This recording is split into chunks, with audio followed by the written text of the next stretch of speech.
Hello, everybody.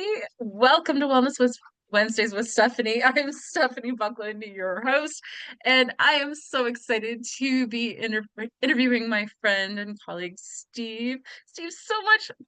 Thank you so much for being here. You're absolutely welcome, and it's a pleasure. Thanks for having me. So, Steve, you go by Steve Higgy, but Yeah. let's give our audience an introduction. Who are you? What do you do? And what kind of magic shows up as a result?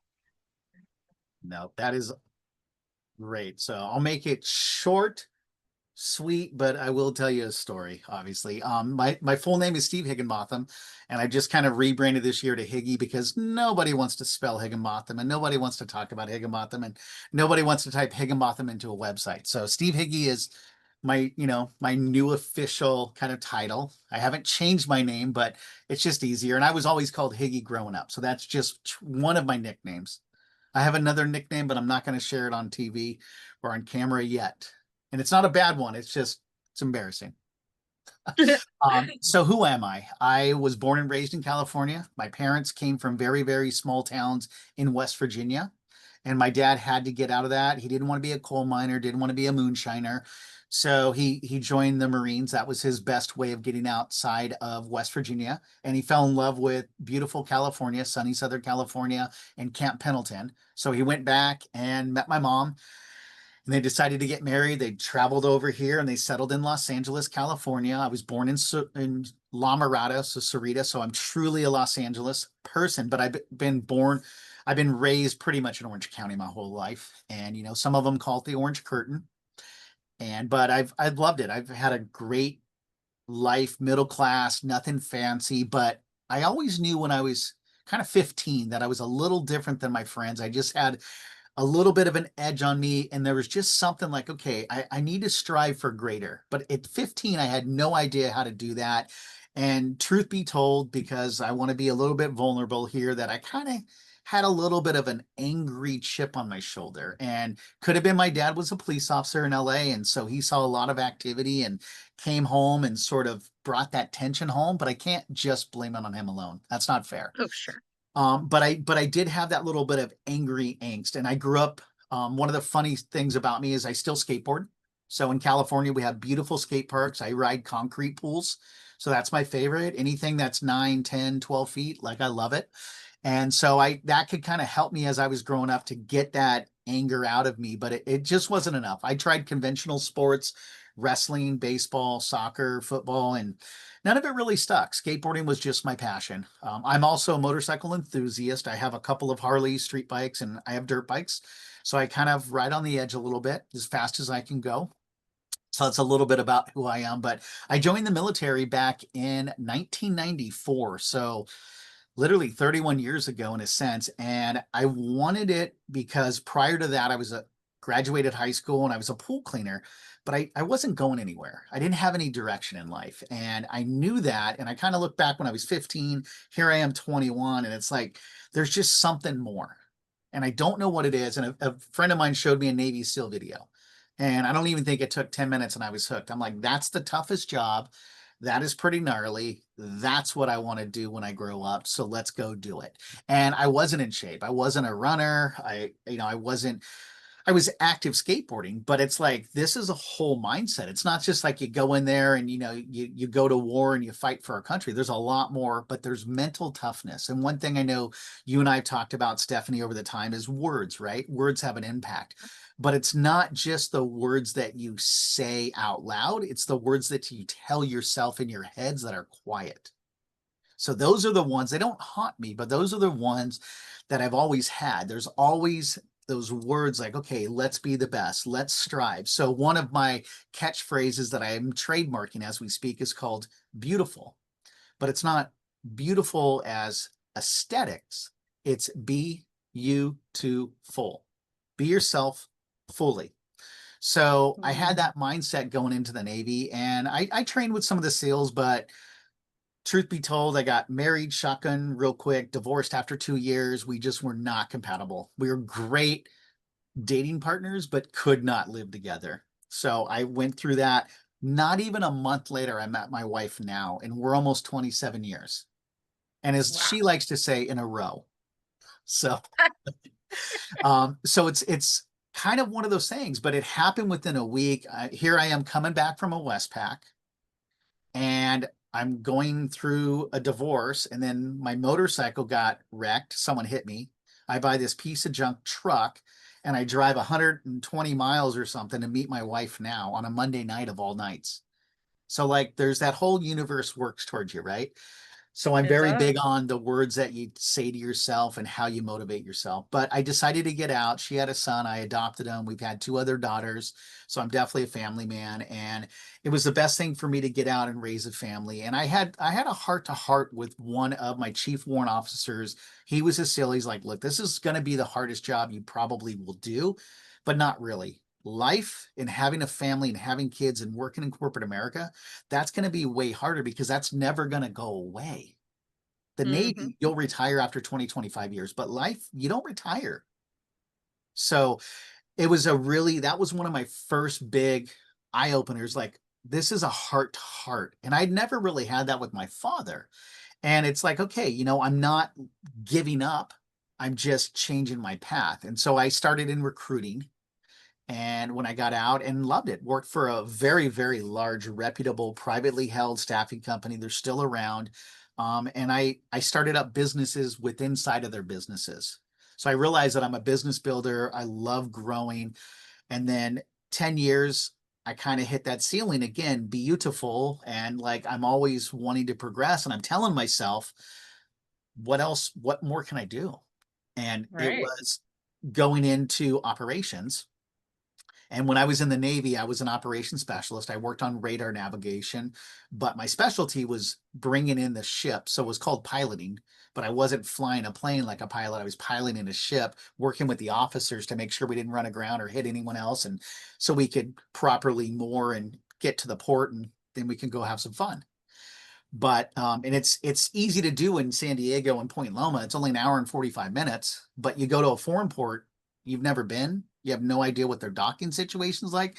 So I've been in some high pressure situations, and we had 2,900 people on our ship, and I'm the only guy that's taking it in going, I can't mess this one up. So I've been in some of those pressures, but growing through business, and I've just always had this kind of, who am I? Well, I feel like I'm always redefining myself, and Hmm. I give myself grace. I don't just say, oh, I've made it, I've been successful, that's great, or I need more. It's not always been about money. It's been about what is my purpose.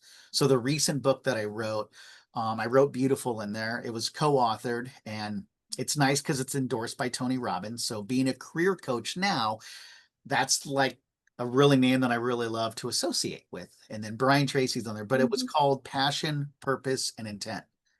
And I'll go down that a Mm, little bit more, but love it.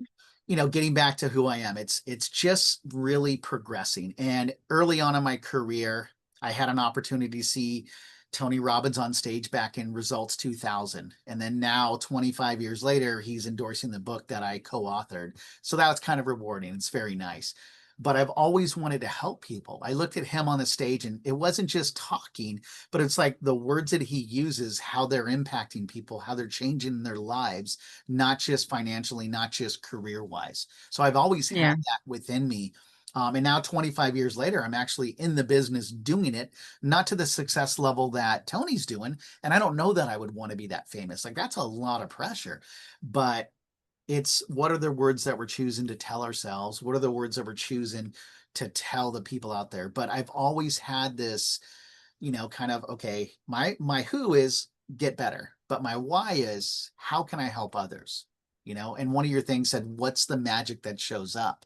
Well, it's being able to see someone like who referred us, Brandon, for instance, 15 years later, just a totally different person. And I had a little bit of Yeah. hand in it. Like, I did not have everything to do with that, but can I have, and did I inspire him a little bit? That's all that I look at, right? And it's like, and he's very appreciative, very nice. But when you start doing it to dozens of people and you start seeing the impact of how it affects your kids, now my youngest is 23 years old, And I'd like to think I had a little impact of making her the human being that she is. And she's going to be a go-getter, probably run circles around me in 10 years. And that's awesome because that's what I want to see. So one of the Yeah. first books that I wrote was Mirror Management, but it's called Bruised, Not Broken. And I Mm, selected that title because I don't like to think that on this earth that I've been here for as long as I have, that I've ever been broken, but I'm absolutely bruised. I've fallen down, I've been kicked down, I've been pushed down, but they're not going to break me. And that's right here because that's the words that I tell myself. Like I get a lot of that inspiration from my father. I get a lot of that inspiration from the Navy SEALs, but it's like, no, I'm not going to let someone break me. You can fire me yeah. from a job, you can take away my money, I can have a bad month, but no, I'm coming back. I'm coming. It's the Rocky Balboa story, right? Like it doesn't matter how Yeah. many times you get hit, how many times you get up. So that's kind of Yeah. like the magic for me is when I see that in other people and I realize a year or 2 or 5 or 8 years later that they're a much stronger person. They have the confidence, they have the resilience, they have the grit.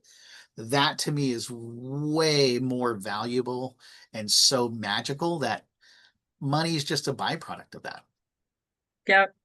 So, so true. So I will take a You know, breath right there.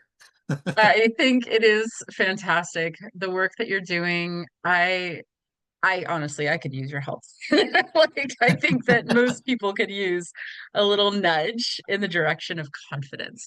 I've had this conversation with a couple of people on this podcast because I think that people like, because there is this conversation about brokenness out there in the world that we can be broken.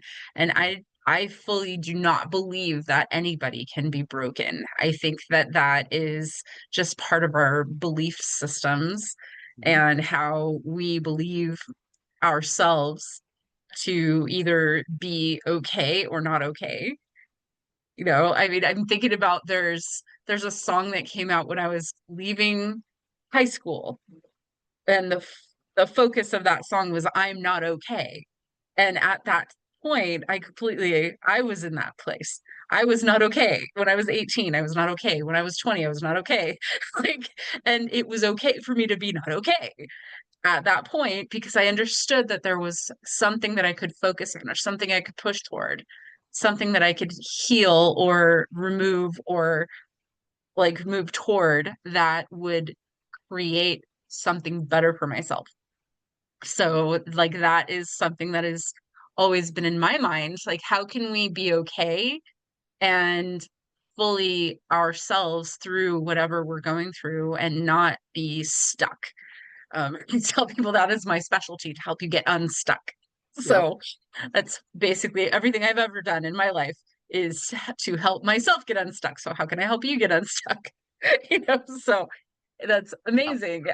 So I would love to hear a little bit more about the like let's get deeper. Why do you think that people get stuck in the first place? Why do they feel that brokenness? What is it about our relationships with ourselves do you think that creates that? Yeah. So I have two schools of thoughts on that.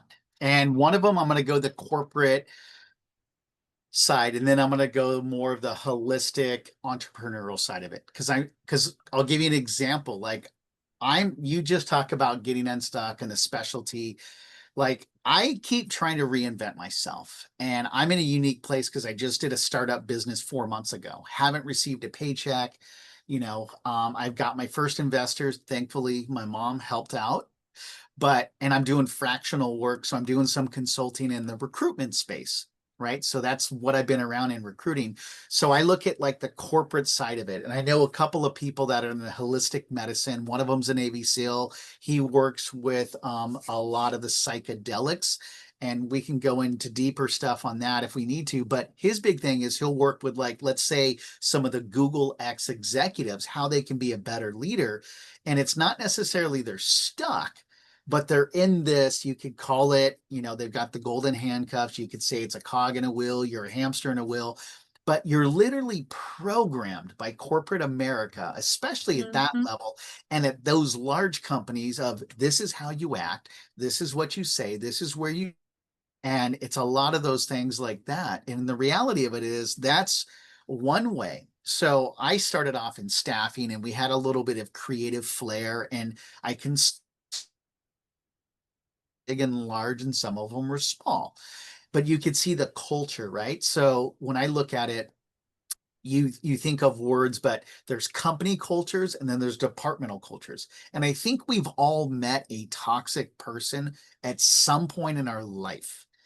And Hmm. toxic person is a totally separate reason why people get stuck. But I will say, I now don't play the game. I don't buy into it. So some people be like, drink the Kool-Aid. Well, I see some people pound it. I don't want to pound the Kool-Aid. I don't even want to drink it. But you have to sort of play the game a little bit. Now that I'm a consultant, it's like I can be a lot more open with my opinions because I don't work there and they want that. And I have to, there's a way to deliver, and excuse my French, like a shit sandwich. But at the same token, it's like, well, when there's a toxic person, it's like address the problem. Don't put a band-aid on it and be like, oh, that's just Yeah. her or that's just him. No, Hmm. that's disruptive. So there's that sort of program that goes on the corporate America side of business, right? Now that I'm an entrepreneur in a sense, and I didn't realize that I've always been that, because I guess my brother and I started our first company when we were 17 and it didn't work, by the way. It failed miserably. And but Well, we that's knocked on doors. fantastic. Yeah, it's great. And I kind of forget about it. Like we were a pool cleaner and trying to sell pool services on the side. And we had flyers and we knocked on doors and we got 99 no's. And we were just like, Colonel Sanders and the secret sauce recipe. And we got one yes. And it was the worst client we could have. And we couldn't fix his spa. And it was just, we stopped because it was hard. So I go to the entrepreneurial side of it, and where people I think are kind of broken is if they grew up in the entrepreneurial side of it, they haven't seen the corporate America side of it. If they've seen the corporate Right. America side of it, they're now 180 degrees. I'm never going to do anything like that. And it's so there's always been that term kind of like, what is your work life balance? Well, I've come to Mm. terms with that. What is your work life harmony? Because now that I'm an Mm. entrepreneur, there is no balance. I am going to work more than I have fun. I am going to work more than what my wife or my kids expect me to. I'm going to work more than what I want to do. But how do I find harmony in that? And you and I were just talking earlier today about how I was a little bit tired and I knew that I had these meetings and I'm like, I didn't have time. And my wife is watching these younger kids and I didn't have time for a lunch break because I'm back to back to back to back. But again, I'm my own entrepreneur. I can do whatever I want.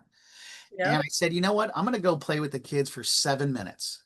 Well, I ended up playing with the kids for 14 minutes and I was in the pool swimming and having fun. And it was hard to leave. But this was important for me, right? But you can have your cake and eat it too. You can have your fun. And that 14 minutes gave me so much invigoration that I don't need to Mm. take a nap. I'm no longer groggy, but that was my harmony. It wasn't balance because 14-minute break is not a lot. No, it's not. But that was my daily balance that I needed to cut my work in half, kind of, and balance it and saying, that's what I needed for Steve. That's my self care. So being able to recognize what you need when you need it is so, so important. And again, it's kind of goes along with the words. I knew that I needed a break. So I had to tell Yeah. myself, Steve, take a break. And it's not just go to the bathroom. It's not go get a cup of coffee. It's not take a lap around the block. It's like, I have kids here because here's the thing, they may not be here next year. Like this may be one of the few times I get to go swim in the pool with them. And how can Yeah. I impact their life? They wanted me to come in. I play shark in the tank, and goof around, but it's like that was my harmony. And if I could keep saying and reprogram myself that 14 minutes is my harmony and everything is so good, it's like the reset button. Yeah. That is important. That's beautiful. Yes, yes, it totally is. That's something that I love about being an entrepreneur is that I can control my schedule. I don't have to fill a schedule. I can actually take breaks. I can say my Mondays and Wednesdays are my admin days. This is when I do everything for myself and my business. I don't Mhm. have any meetings on those days.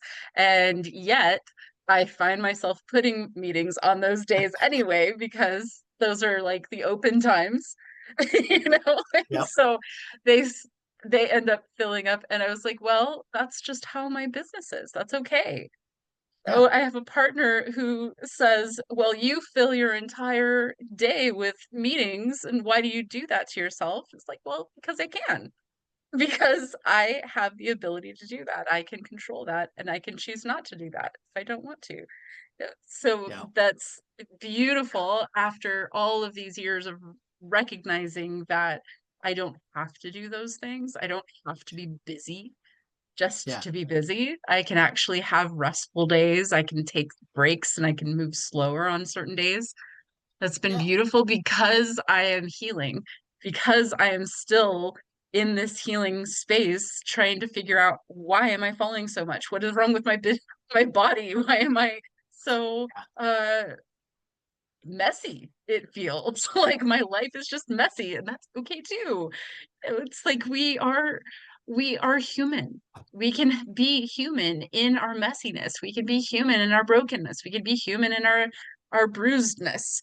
And it is something that the more that we focus on the possibility and create what is going to help move you forward, that's a growth mindset. That is like how we continue to move forward, is really just asking those questions. Like, what can I do today that's a little bit different than yesterday? What can I do to fill my time that's going to be more fulfilling or more balancing or more harmonic for my life? How do we build that into our lives? And so I think that's amazing that you've got that, and you can fill or not fill the Yeah. time in the way that you see fit for yourself. And I think that speaks volumes to our wellness as human beings. Yeah. Well, I think it's important. Like I mean, I think the word maybe self-care is overused, but it is true, like wellness, right? And Yeah. one of the companies that I won't go into details at all didn't really enjoy the way they handled 99% of everything. One thing they did right was every hour work for 55 minutes and take a 5-minute break. Just get up and get your eyes off of the computer and Yeah. go take a lap, go get a cup of coffee, go get a water break or drink, go to the bathroom. And part of it, the reason they did that is because they wanted you to really, really produce. So they grinded you those 55 minutes when you're working. But it was the first time that I'm like, oh, it's okay to work for 45 minutes or 55 minutes and take a break. But, they definitely got their work out of you. Now, granted, they didn't want you to take a lunch break.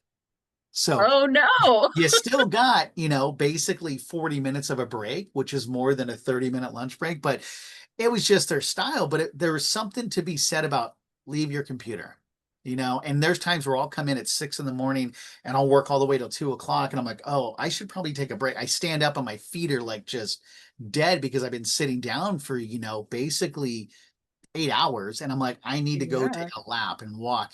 And sometimes I'll just go out back and I'll ground myself. I won't wear shoes sometimes at work, and I just stand there and I just feel the earth. And it's just so, I love to use the word like invigorating, right? But it's liberating, like just seeing it for yes, 5 minutes, just seeing what, feeling the wind and seeing the sunshine and just getting that feeling of, oh, this is what life is about, right? And we live for close to sure. the beach, so I'm very fortunate that we get to hear the waves and we get to, walk on the sand, and it's very inviting.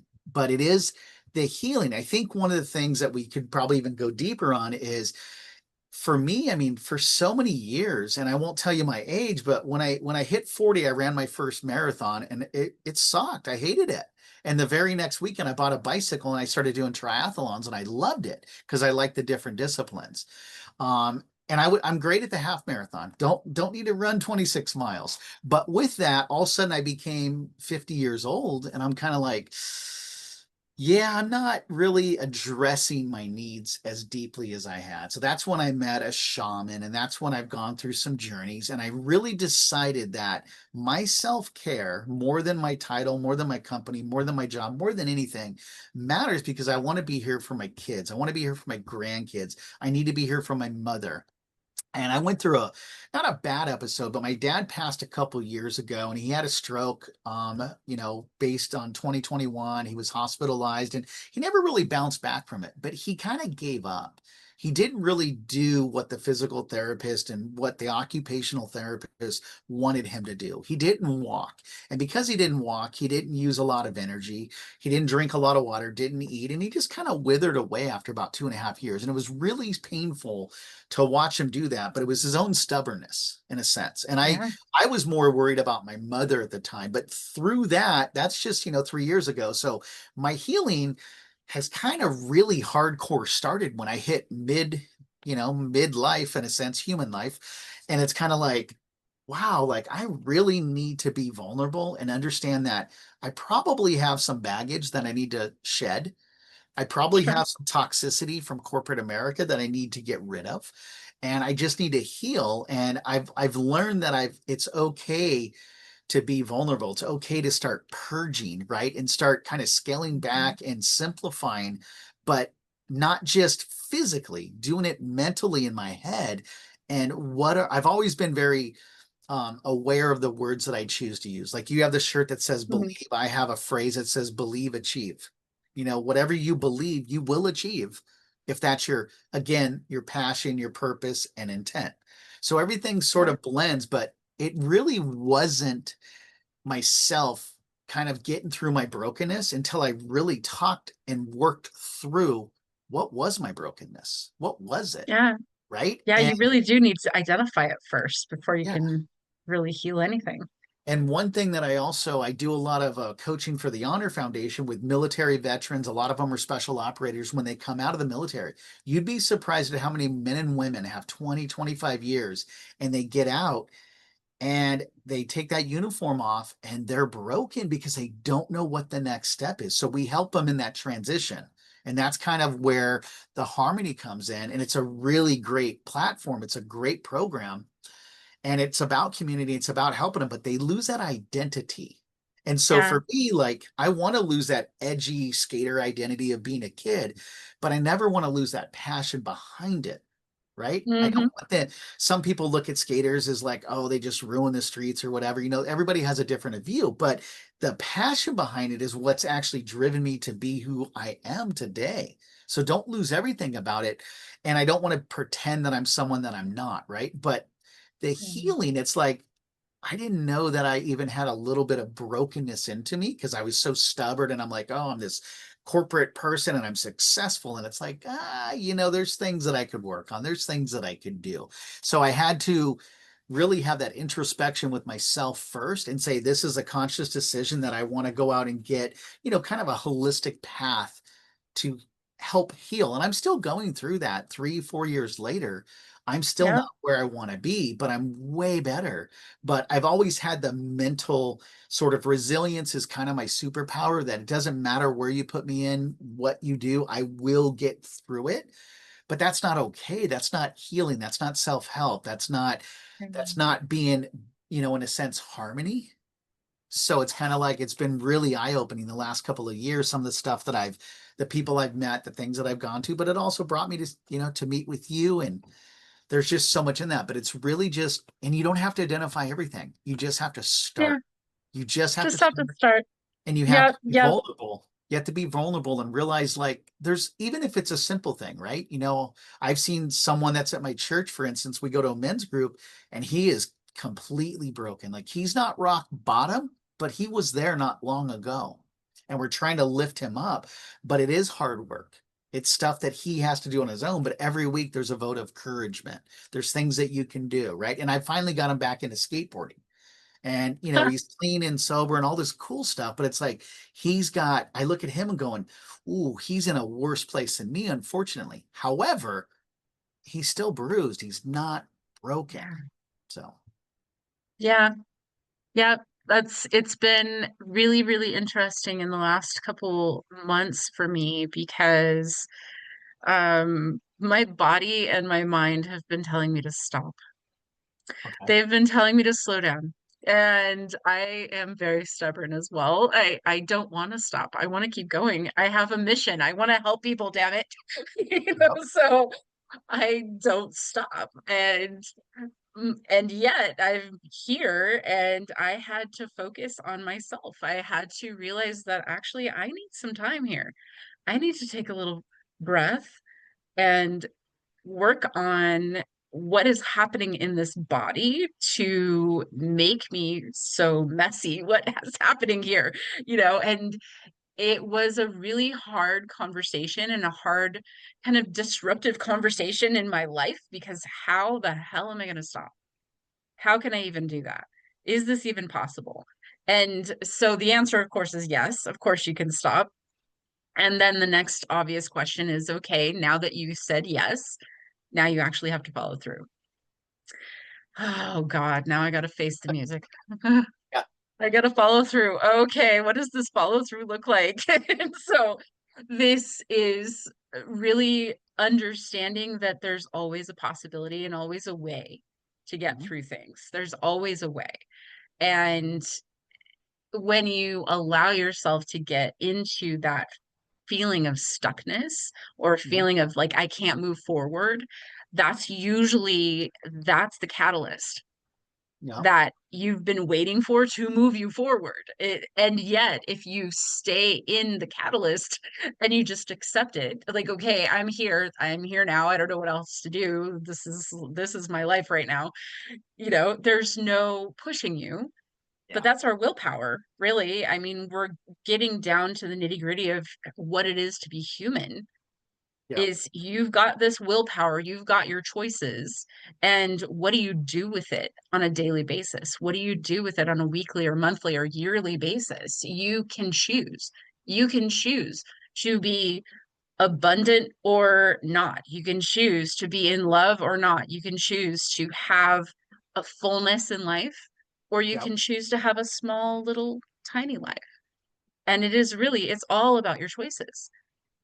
And so I talk a lot about personal responsibility and how like, if you do not take personal responsibility for your own life and you just sit there blaming everybody else around you for your victimhood and everything that's gone wrong in your life, like Yeah. how exactly is that a life? How can you bring the focus back to yourself and your abilities, what you can do in this lifetime? So thank you. Thank you for this conversation. It's been Yep. amazing.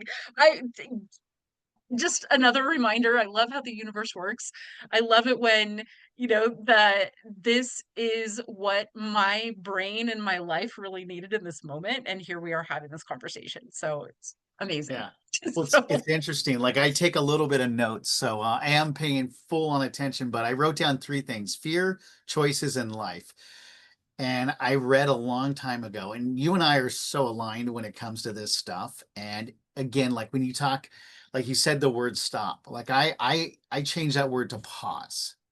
Like, mm, so in the military back in the day, they always called it R&R. Go get R&R. You go out and every 2 years in the military, at least in the Navy, you do a deployment. And so you have 18 months of workups, and then you have exactly 181 days out to sea, and that's your deployment. And every 2 years, but when you come back from it, they say go get some R&R. So half of the ship leaves for 2 weeks, they come back, and then the other half leaves for another 2 weeks. But there's something to be said, like the military has been doing this for 50, 60, 70 years.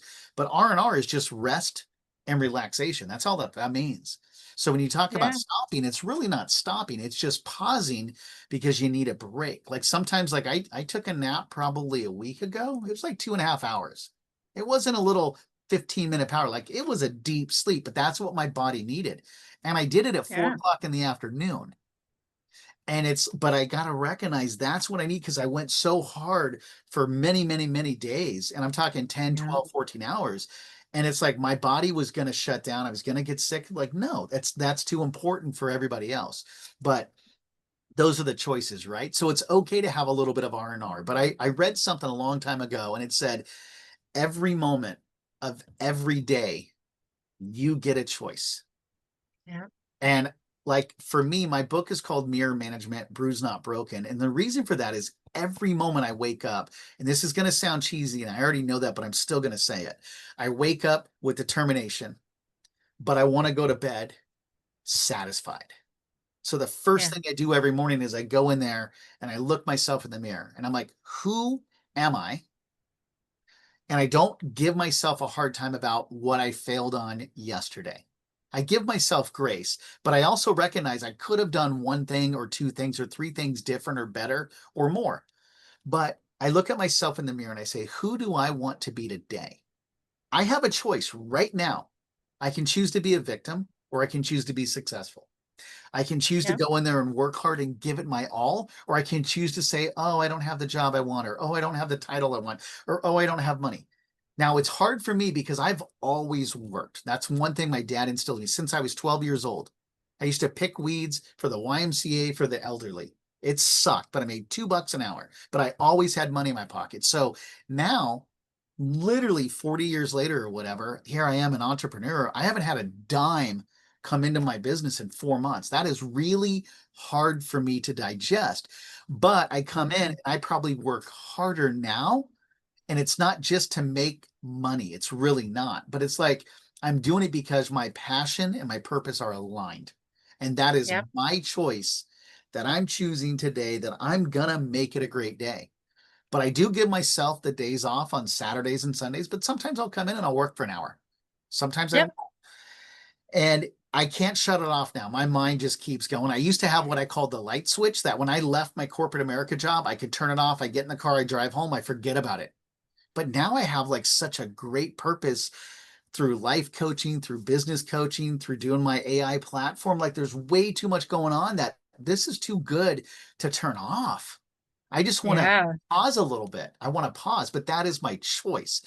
But the two things that I want to touch on too is you mentioned like, life, like let's get back to life. What's our focus?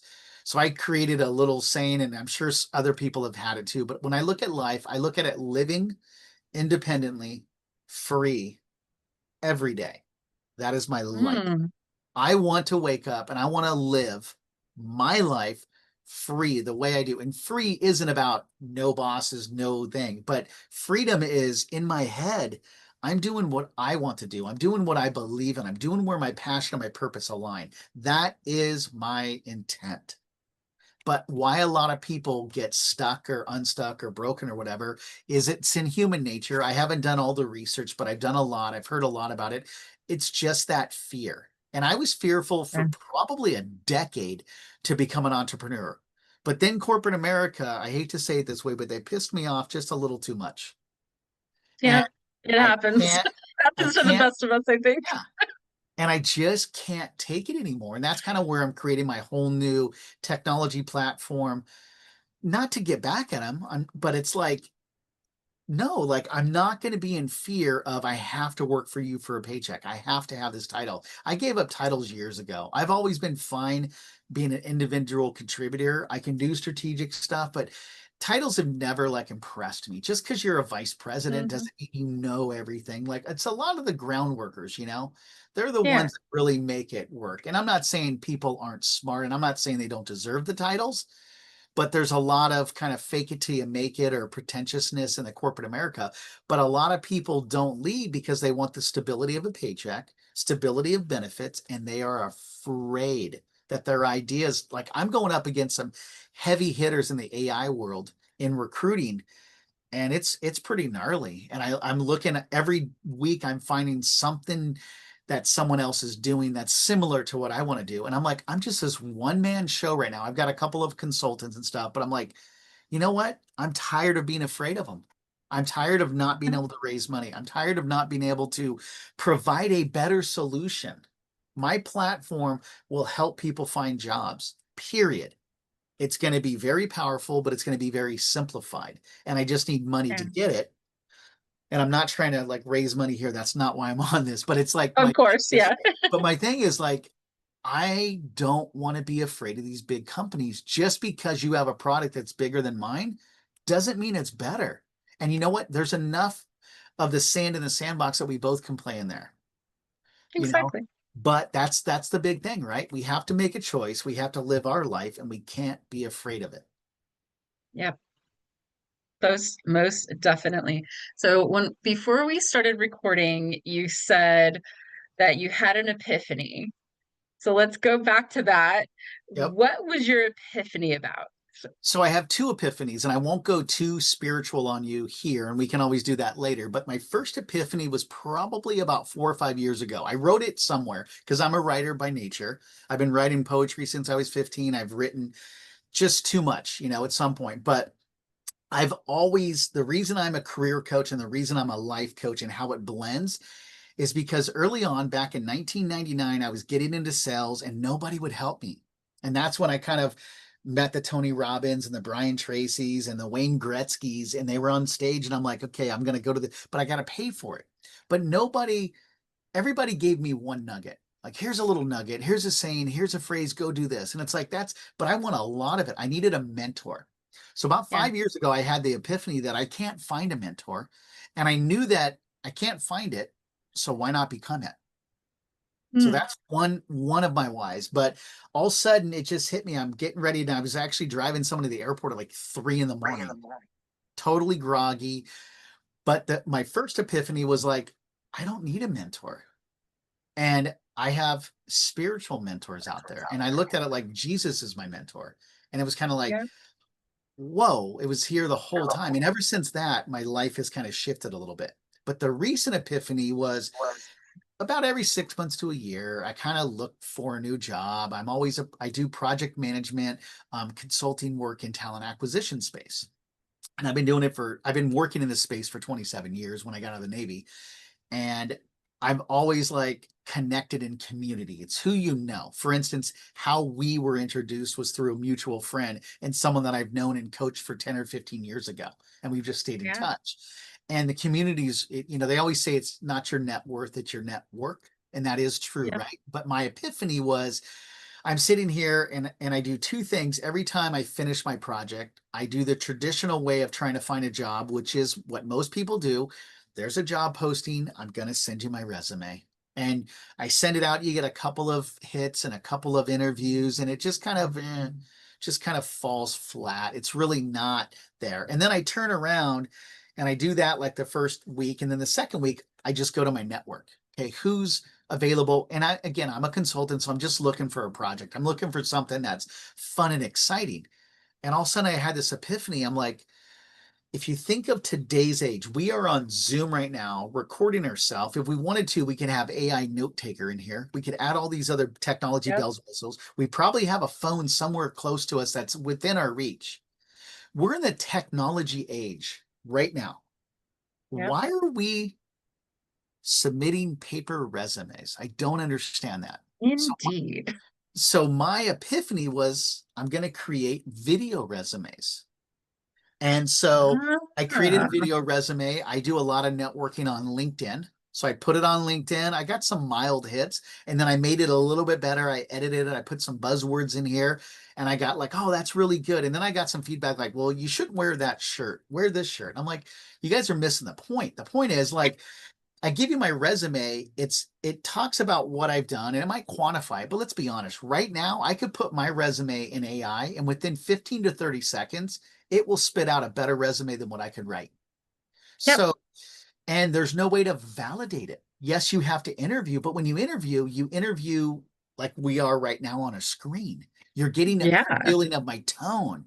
I could sit here and be like, oh, my tone is, like this, or I could be like, oh my God, my tone is so rad, and it's like you feel that. So a video will bring the true person to life in a sense. Now, Yeah. that was the start of it.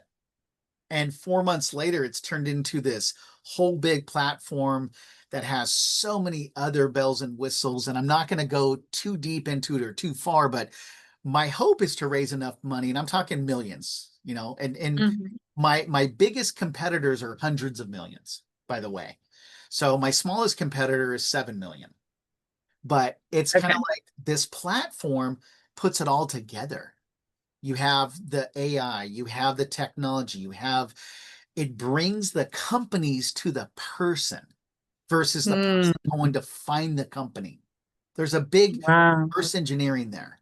You know, Yeah. there's a little piece in it where if you've ever been on eBay and you're bidding on a product, it's like buy now for $100 or bid against your other people and maybe you get it for 75, but you have to wait 2 days because you bid it. Well, I can reverse engineer that and say the candidate wants $100,000 job, but the manager only wants 90,000. Well, let's reverse engineer that, let them bid on the job. What are you willing to pay for the right person, and what are they willing to go down for the right job? Again, Right. it's all around that cultural fit, that we know the company so intimately and we know the person so intimately that there's a true match. Because I'm old school recruiter, and I'll kind of call it out. I think people know already, but when I started in recruiting, I had yellow pages, a fax machine, and a beeper. So I'm old school, Ah, right? yep. But I'm tired of being old school, right? There's something in there. And my tag phrase for my company is smart technology, human touch. And it's precision hiring simplified. So my epiphany started with, like, why am I giving people my resumes? That is not going to do justice. Nobody's going to read the whole thing. My real resume is 7 or 8 pages. My condensed Yeah. resume, I have a 1, I have a 2, I have a 3, I have a 4. Pick which one do you want? And I can put it in there and say, here's the job description. Let me match my resume to look at it. But I'm going up against 100 different candidates, and there's only one job. So they might only interview 5 people. So the Right. rate in your mind is like 95% of the jobs I'm not even going to get looked at. So turn that around, and I do coach people in how to find jobs. Like, just go to your network, write a list of your top 100 people that you know. Go to your neighbor. My neighbor works for a food and beverage company, but I guarantee you he knows someone that has a hiring problem. So if I go walk down the street and say, look, I'm not coming to you to go work at your company, but who do you know? What is your network? Now you extended your network. So your 100 Yep. people all of a sudden become 200. It's word of mouth. That's the way you want to find a job. So I want to build a platform that has word of mouth. And the challenge is, it's not going to be for everybody right now, because there's way too many people out there that are looking for work. There's people that are looking to change. They want the perfect company. But in addition to that platform, I'm also going to have coaching advice on that. What are you really looking for? And I'm going to give away my free, kind of what I call the creative recruiting model, how to find a job. And it's also in the entrepreneurial side of it. But my goal eventually, my bigger purpose now is, I want to help people start their careers. I want to help them not just come out of college or high school and start a job, but start a entrepreneurial company. Take away that fear, make an intentional decision, a choice to say, this is what I want, and help them narrow that down on what that looks like. Help them build a business plan, help them really go through the stuff that I'm going through right now. It's taken me 4 months and I'm still not where I want to be, but I have a shell. And if anybody wants to look at it, I call it hypo.services. So high potential. So HIPO.services. It's my website. It's only me. It's not anyone else. It's not the huge platform. You're not going to get everything, but there's videos on there, and it talks about my projects, and it has AI in there. So you can hear my voice dubbed over AI, which is kind of cool, but it's a little different than a resume. And that's really my epiphany, was like, why are we doing this? Like, we need to revolutionize what's going on there. It's all about connection. It's all about community. And it's the same thing. Like, if I know someone needs a healer, if I know someone, they need, holistic, they need medicine or they need chiropractor, it's like, well, don't just, look on Google. It's like, no, go find your friend of someone that's been vetted. So the vetting process of someone that's Yeah. used the product or services is very, very important. And so that's kind of one thing I'm looking at, is creating this where there is a vetting process that we've seen, it's been tested, it's tried, it's true, it's proven. So I Mhm. might have went down a little bit of a rabbit hole there, but hopefully not too That's bad. But okay. it's an intense website, it's an intense platform. But the Well, epiphany and was like, it's a beautiful idea. It's the ideas that are fueling our future. I mean, this is what's going to change how we do business. This is what's going to change how we live our lives. And AI is going to be a part of that, whether we like it or not. So yeah, the more that we can actually use it to make our lives better, it's kind of the whole point, isn't it? yeah. So, okay, well, we've covered a lot. I would love to give our audience how to find you. So you just gave us a website, hypo.services. But is that your only website, or how can people reach you? Well, I have another website, that's stevehiggy.com. That's more of my career coaching. So I have like my corporate hypo.services, which is like my recruiting, kind of platform. It does have AI. It's not completely AI. So you get humans behind it as well, but it's either that or Steve Higgy. Most of the time you can find me on LinkedIn as Steve Higgy as well. So I'm almost always living on that. But on my Hypo.services, they have an email on there. My Steve Higgy, there's an email. Both of them, if you sign up and you ask for it, one of them has a drop. Well, both of them have like a PDF drop down, so you can get some free materials there. But if you go into the contacts and ask and put something in there, it'll come right to my phone, which is always right here next to me. So it's one of Yep. those things that I see it as it comes in real time. Awesome. And the books that you've written, are those available online? Do you have them somewhere? Are they on Amazon? How can people find Yeah. those? So the mirror management, Bruised Not Broken, is on Amazon. It's basically a Kindle. It's only 99 cents. I don't make a dime on it, which it's fine. I don't care. If someone wants a hard copy, just email me and I can get that to you. I was charging $9.95. I just cover kind of shipping and basic costs. So the Mhm. other book that I have, I can find it on Ingram Sparks. If you go to my stevehiggy.com, you'll see both of my books on there, but that one you can download and you can actually buy it straight. It's kind of a drop ship from Ingram Sparks. That one's a little more expensive. It's almost $25, but you also get 19 other entrepreneurs and co-authors and some really good materials there. So it's really, and I've met over half of my co-authors. There's 20 of them. Nice. So yeah, so you can find Nice. them on my Awesome. website. Yeah. Okay, well, let's see.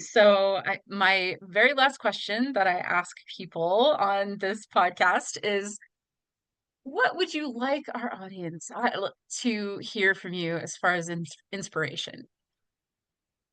I think the biggest thing is, I kind of go back to, I'm big in skateboarding and edginess. So I go back to music, and Eminem always comes across my mind. And it's one of those things like you can do anything you want if you just put your mind to it, right?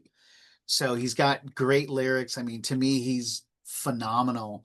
And I think he's uplifting if you really listen to his words, right? But it's wake up every day and decide who you want to be. And one of my shamans wrote a song that's called Dare to Be Who You Wish You Were. So the Hmm. who you wish means that I'm not there yet, but I'm wishing I was this. So tell yourself, be graceful, have gratitude. Like, who do you really wish you were? And work towards that every day. And again, my book is passion, purpose, and intent. Live your passion every day, like the life, living independently, free every day. What is your purpose? And for me, it's a greater purpose now. It's not just making money or being satisfied. It's way bigger than that. It's like yourself, Stephanie, impacting hundreds and hundreds. In some point, like I have a system right now. I can put my courses in there and it'll translate to 127 languages. So my goal next year, once my company's up and running and stuff, is to really put my books out and start selling them, not even to really make profit, but to get into the hands globally. Yeah. So, but what is your passion, purpose, and intent? And just ask yourself, like, it's okay if you don't have the answers, but I also, one of the things that I learned is start with the end in mind. Like, where do I want to be in 5, 10, 15 years? And then work backwards. So Hmm. if you're not sure what you want to do in business or in life, just say, okay, what is something that I want to change? And then just work backwards from that. What is it going to take? Is it effort? Is it time? Is it money? Is it resources? Like, just take the smallest of things and just focus on one day at a time, and just I can't say it enough. Like for me, like I live my passion. I don't love looking at resumes anymore. I'm over it. I want to watch videos. I want the narrative to be told to me. And that's just a lot of people look at TikToks and Reels, and I watch YouTube a lot. I want to see the person. I want to feel it, right? So that's my Definitely. big thing. I want people to walk away and know that you can do whatever you want. And again, it's not out of your reach. It's really, really, really not. But just focus on today. And then every day will build on today, and it'll build on tomorrow, and it'll build on in the future. And you got it. Like you got to believe, you just got to tell yourself, I'm resilient. I'm not broken. Yep. Amazing. Thank you. Thank you, Steve. This has been an amazing conversation. I cannot wait to share this with the world. No, I love it. And I want comments and feedback, and I'd love it. I definitely want to connect with the community and be able to support and help. Absolutely. Yes. Awesome. Yeah, Okay, well, have an awesome rest of your day. Let's go make some magic.